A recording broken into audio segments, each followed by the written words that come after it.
Pemirsa, hati ibunda almarhum Prada Luki terasa hancur saat mendengar fakta yang terungkap di persidangan militer. Luki mengalami penyiksaan sejak masuk batalion Nagekeo hingga merenggut nyawanya. Keluarga tak akan berhenti menuntut keadilan atas kematian anaknya. Dari almarhum bilang izin Pak, saya tidak mau. Saya ini sebenarnya tidak kuat duduk di dalam ruang persidangan. Ibu mana yang sanggup dengar keterangan saksi maupun terdakwa. Tapi saya menguatkan hati saya duduk sebagai saksi, dan setelah menjadi saksi saya duduk juga sebagai tamu. Saya mendengar air mata saya keluar terus karena saya tidak sanggup. Saya tidak bisa membayangkan apa yang mereka perbuat terhadap anak saya.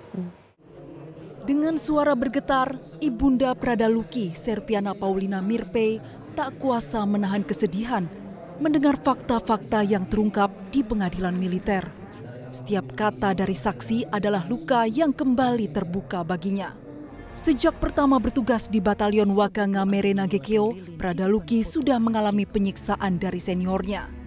Penyiksaan itu berlangsung selama sekitar 1 bulan hingga akhirnya merenggut nyawanya. Dia itu menurut teman-temannya, teman akrabnya, itu dia WA itu ceritakan bahwa dari awal masuk itu mereka sudah ditindak, ditampar. Pernah dia video call malam-malam ke temannya, jam 10 malam itu keadaan bibirnya pecah. Terus temannya tanya, kenapa bibirmu berdarah? Dipukul senior. Terus temannya tanya, terus kamu bagaimana keadaanmu? Masih kuat. Tapi dia tidak mau ceritakan ke saya, dia suruh teman-temannya jangan ceritakan di mama. Suasana persidangan semakin memanas. Keluarga almarhum meluapkan amarah dan kekecewaan terhadap kesaksian Pratu Petrus Canisius. Sang ibu mendesak agar provos itu ditetapkan sebagai tersangka karena diduga membiarkan kekerasan terus terjadi. Komandan Peleton Leda Roni Setiawan juga dianggap sebagai biang keladi dari kekejian itu.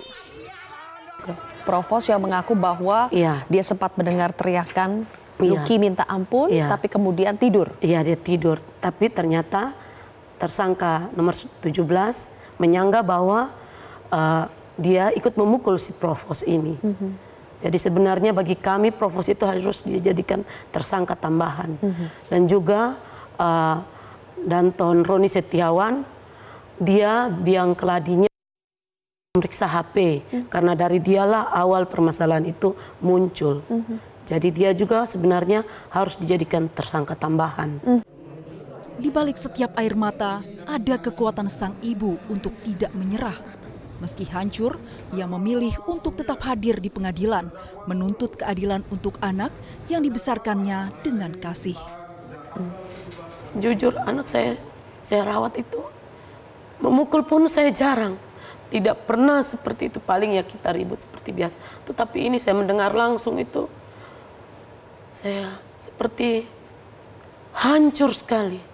Tapi saya harus kuat, saya untuk hadir terus sampai selesai persidangan, sampai keputusan, agar saya bisa menggugah hati Bapak Hakim untuk memberikan keputusan yang adil buat anak saya.